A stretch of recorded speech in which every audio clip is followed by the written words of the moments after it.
Shalom, shalom, shalom. Alors aujourd'hui, je suis vraiment béni. Je reçois Téléfontaine chez moi à la maison. Ouh là là, vous qui nous suivez, donc vous allez découvrir mon univers. Le plus souvent, vous m'avez vu sur les grandes scènes, etc. Mais là, c'est chez moi. Hein? C'est chez moi en tout cas. Chez moi à la maison. Voilà, donc suivez-moi.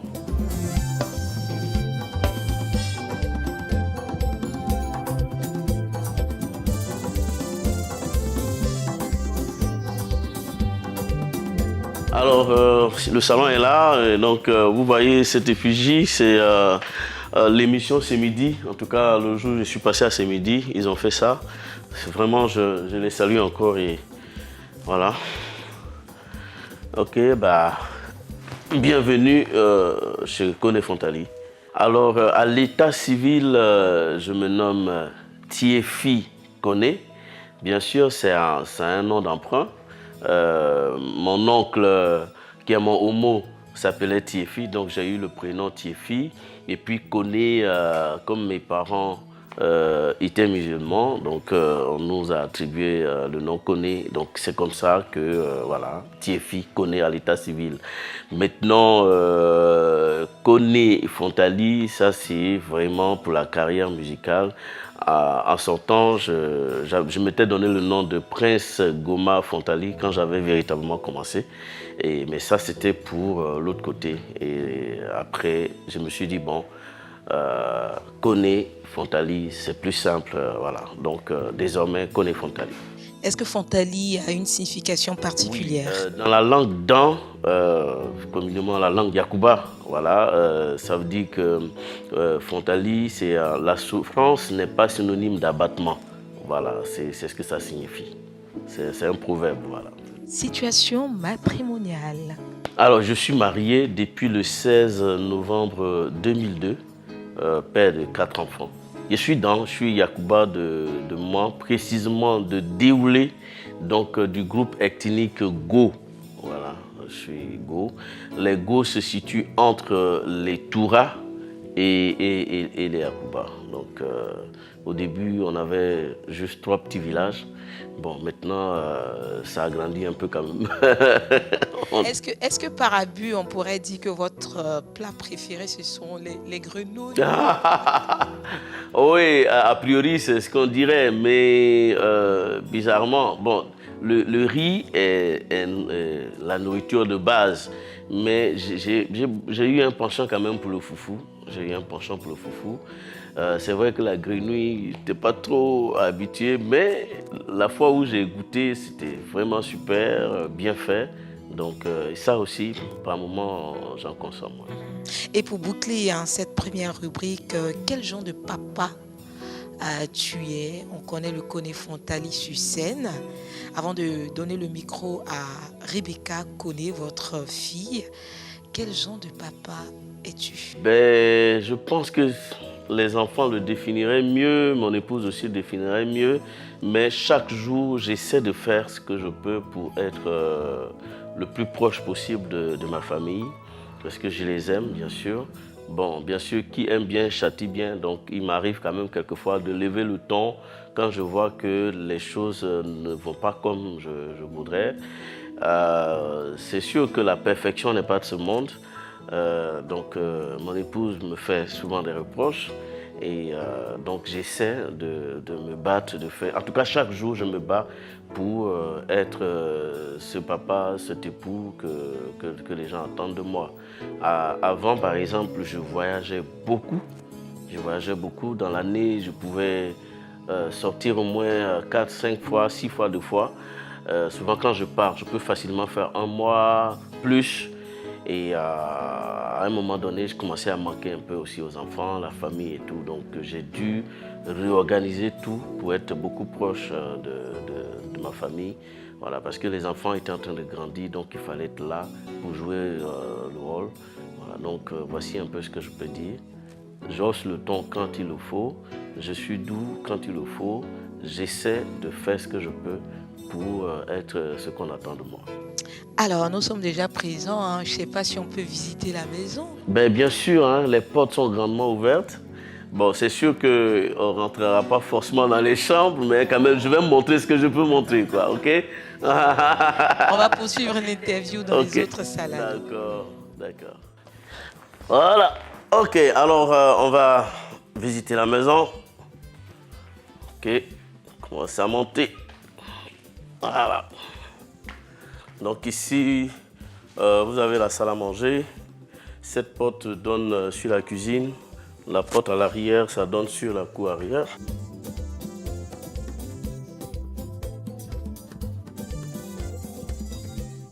Bah, ici, c'est mon petit univers. Je peux passer des semaines ici sans forcément aller m'asseoir en bas, sans descendre. Voilà, donc j'ai une table à manger ici. Cette porte donne directement sur la chambre.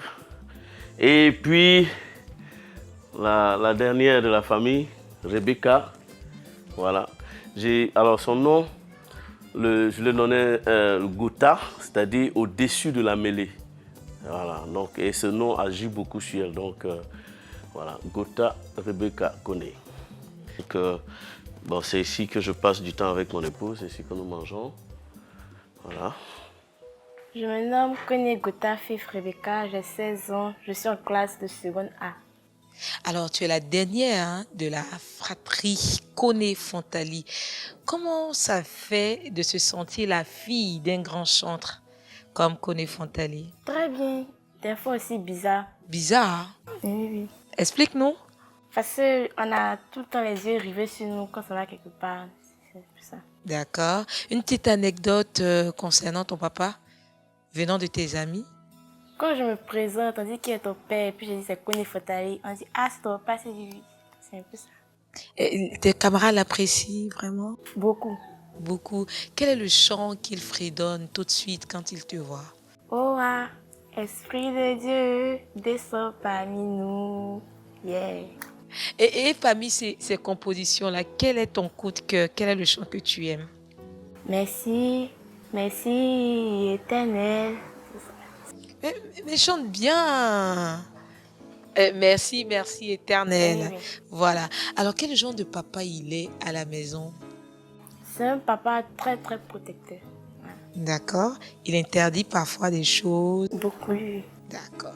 Alors, tu vas regarder la caméra et puis, je ne sais pas si tu as un message pour papa en ce moment, hein, pour la suite de sa carrière. Qu'est-ce que tu veux lui souhaiter? Que Dieu l'élève encore plus. Souviens-toi de mes souffrances. Souviens-toi, Jésus-Christ. Souviens-toi, papa. Je ne t'ai jamais renié. Souviens-toi, papa. Souviens-toi, Jésus-Christ. Alors ici, on va dire dans le laboratoire, c'est ça? Oui, c'est mon bureau de maison. Et beaucoup de choses se passent ici, beaucoup de grandes décisions spirituelles se prennent ici. Des temps de méditation, des temps de réflexion, de composition aussi. En tout cas, ici, ça se passe ici. De manière générale, hein, que fait Koné Fontali quand il se lève le matin? Alors, j'ai un programme assez chargé quand je me lève le matin. Je fais un peu de babysitter. C'est une manière de rire. Mais mon chrono est réglé sur 5h30. Donc 5h30, je suis debout. Et à 5h50, je réveille ma fille. Des fois, ça varie. Il y a des fois où je la réveille à 40 ou à 6h, ça dépend des périodes. Mais dans cette période où nous sommes, c'est à 5h50, je la réveille. Quand je finis de la réveiller, 6h00, je réveille madame. Donc, quelquefois, on peut traîner un peu. Et 6h10, je réveille encore, si elle n'est pas encore debout. Là, cette fois-ci, je bouscule un peu. Voilà, donc quand je finis ça, j'ai entre donc, 5h30 et 6h, j'ai une bouteille d'eau et demie que je bois tous les matins. Ça ne manque pas. Et donc, lorsque madame est debout, qu'elle est en train de s'apprêter, moi, je viens faire du vélo en 10-15 minutes maximum. Et puis après, je vais maintenant m'apprêter pour aller au studio. Voilà. Par le passé, c'était au lycée technique, après à la Riviera 2, ensuite à Bonoumé. Mais maintenant, depuis bientôt quelques mois, c'est à Bergerville. Allez, on va parler maintenant comment Koné Fantali rencontre la musique. Alors la musique, c'est vraiment très jeune. Mon père était le représentant d'un des anciens partis politiques de la place, dans la zone où on était, donc il était un peu comme un chef. Et donc toutes les grandes cérémonies se faisaient chez nous à la maison, que ce soit traditionnel comme moderne, tout se faisait à la maison. Donc toutes ces choses-là ont contribué. Et aussi au niveau de la famille, il y a quand même la base musicale qui est là et tout. Et donc c'est comme ça que j'ai grandi avec.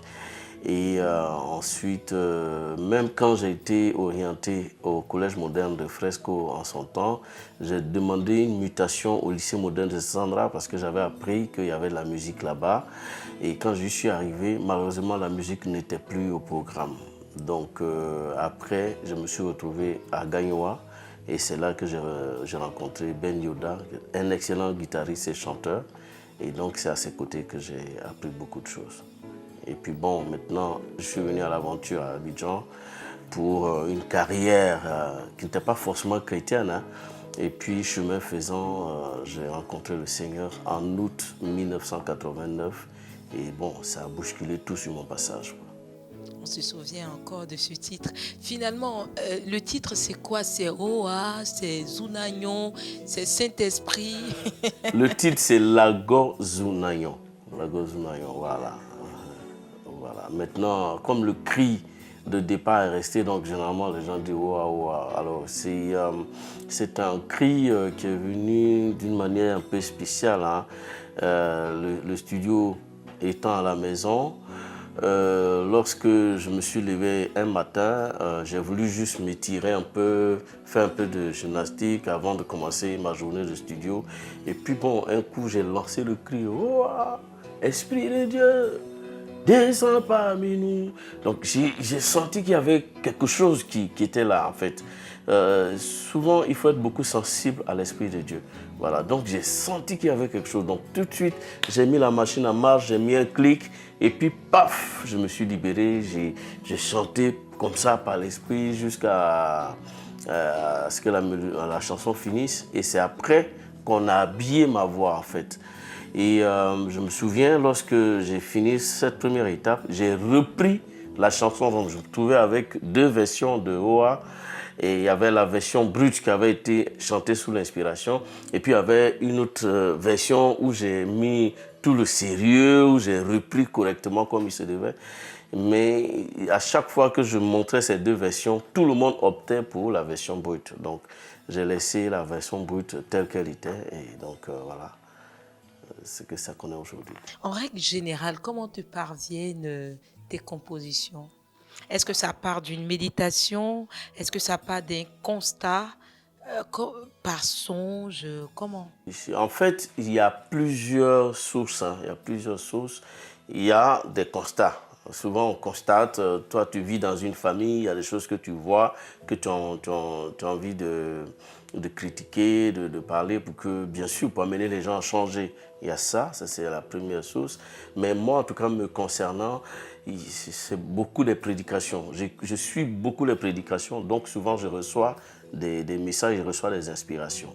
Et puis, en dehors de ça, il y a maintenant mes temps de méditation. Oh là, je reçois encore beaucoup. Là, par exemple, j'ai mon cahier, un cahier de méditation devant moi. La date ici, c'est le 21 juin 2017. Voilà. C'était dans le livre de Joël. Donc, lorsque j'ai fini la méditation, sur le champ, je reçois une inspiration que je vais lire. « Réveille-toi, ivrogne, et crie à l'Éternel. Réveille-toi, buveur de vin, et crie au secours, car c'est de l'Éternel que viendra ton secours. Réveille-toi et repens-toi, homme insensé, car les jours sont mauvais. Les champs sont ravagés, les blés sont détruits, l'huile est desséchée, la Ok, les laboureurs sont consternés, les greniers sont vides, les magasins sont en ruine. Ça, je l'ai reçu depuis 2017. Donc souvent, quand je reçois comme ça, j'écris. Et il vient maintenant le temps de l'exploitation de ce qu'on a écrit. Il y a des chants, par exemple, que j'ai reçus depuis 10 ans, 15 ans en arrière. Mais un événement se produit dans le pays ou bien quelque chose se produit. Et puis tout de suite, je me souviens dit, ah, c'est vrai que le Seigneur m'avait donné un message sur tel type d'événement, et puis paf, j'exploite. Maintenant, au niveau de l'exploitation, il y a qu'on peut composer avec notre intelligence. Ok, tu prends la guitare, tu commences à composer avec ton intelligence et tout et tout. Il y a cette forme de composition. Mais il y a aussi, des fois, je compose beaucoup plus par l'esprit. C'est-à-dire que je ne réfléchis pas trop, je fredonne les trucs tels que ça me vient.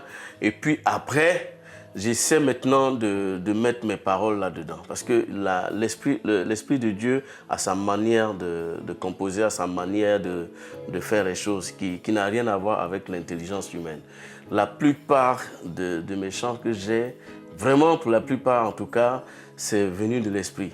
Quand je dis c'est venu de l'Esprit, par exemple, je peux donner un exemple comme ça, hein, je donne un exemple juste.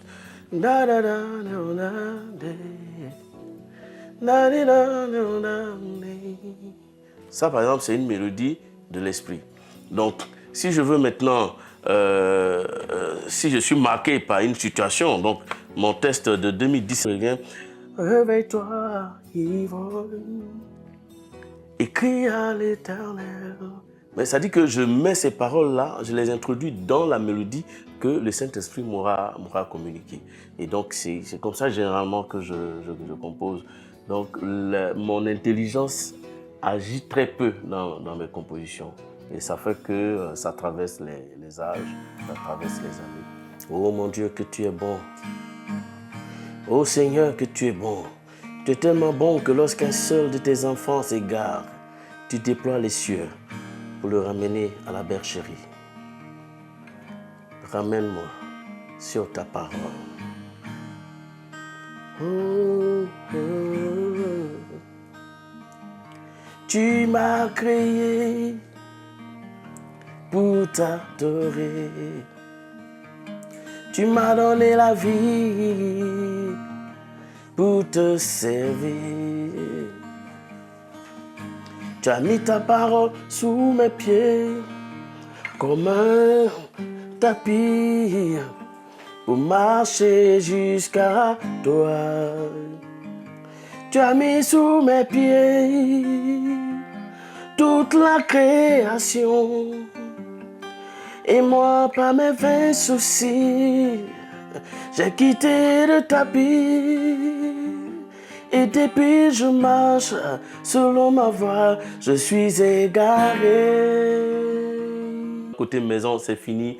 On va partir maintenant à Benjerville en studio pour voir ce qui se passe là-bas. Voilà, ok, vous avez vu un peu là où je suis. Donc maintenant, nous allons partir sur mon lieu de travail à Benjerville. Souviens-toi,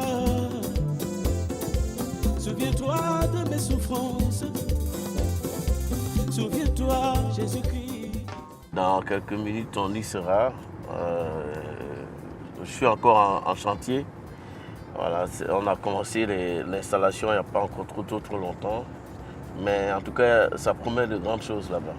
Au départ, tout bon musicien, j'avais tout mon arsenal avec moi à la maison. Donc, quand j'ai une inspiration, je descends, je travaille et je faisais mes arrangements et tout ça à la maison. Et une nuit, je suis resté sur l'ordinateur, je pense que jusqu'à vers 2h, 3h du matin. Bon, et puis j'ai vu madame qui est sortie dans l'escalier, elle m'a crié dessus, elle dit, mais est-ce que c'est l'ordinateur que tu as marié? Ça va tellement chose. Et depuis ce jour-là, j'ai cherché un local en ville où j'ai installé le matériel. Donc matin, quand on sort, nous tous on sort ensemble, on va au travail et puis bon, le soir quand on rentre, ben, il n'y a plus de machine, il n'y a plus d'arrangement à faire, etc., etc. sauf un minimum d'équipement qui reste à la maison quand même pour des inspirations au cas où. Car je t'ai tout donné. Souviens-toi, papa. Souviens-toi, Seigneur, que je t'ai tout donné. Tu as eu besoin de ma vie, Seigneur. Je t'ai tout donné. Tu as eu besoin de mon âme. Je t'ai tout donné. Tu as eu besoin de m'aimer, papa. Je t'ai tout donné. Mon Dieu, souviens-toi. Je t'ai tout donné. Tu as eu besoin de mes pieds, papa. Je t'ai tout donné. Tu as eu besoin de ma jeunesse.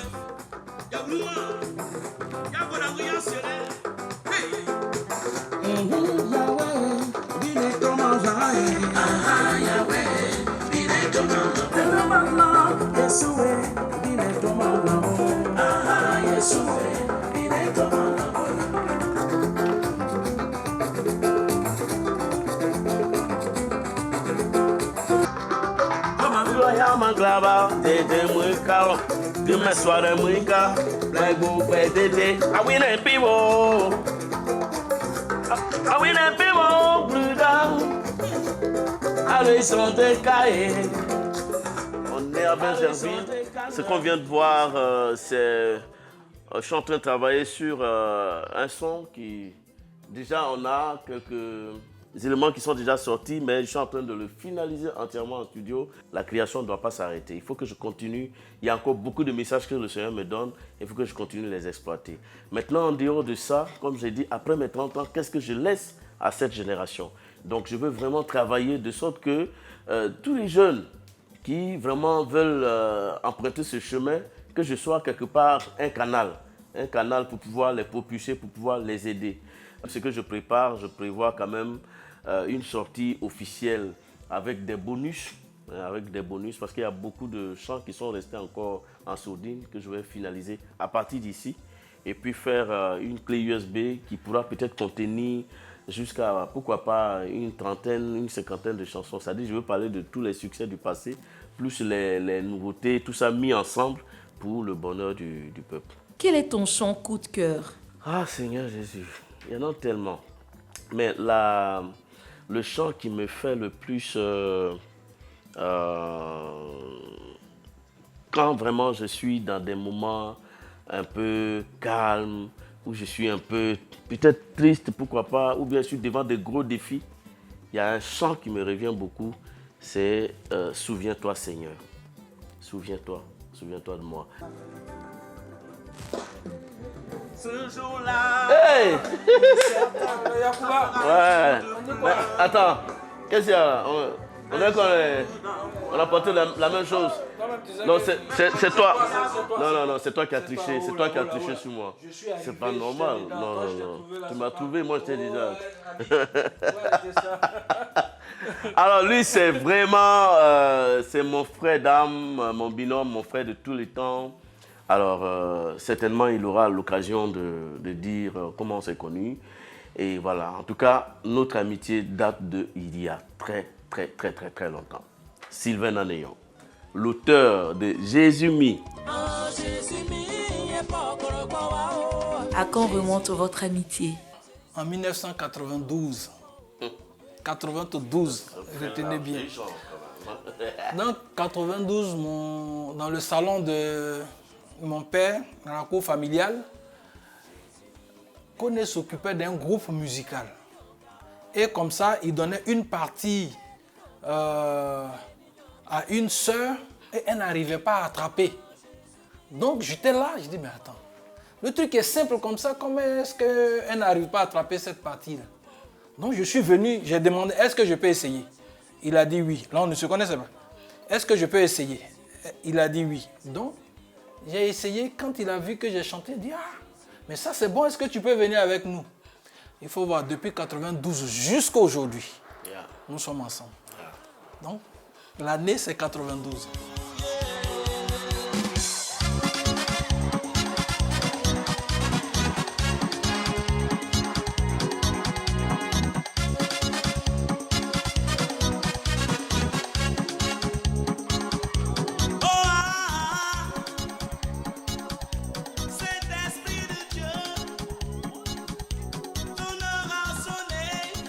Esprit de Dieu,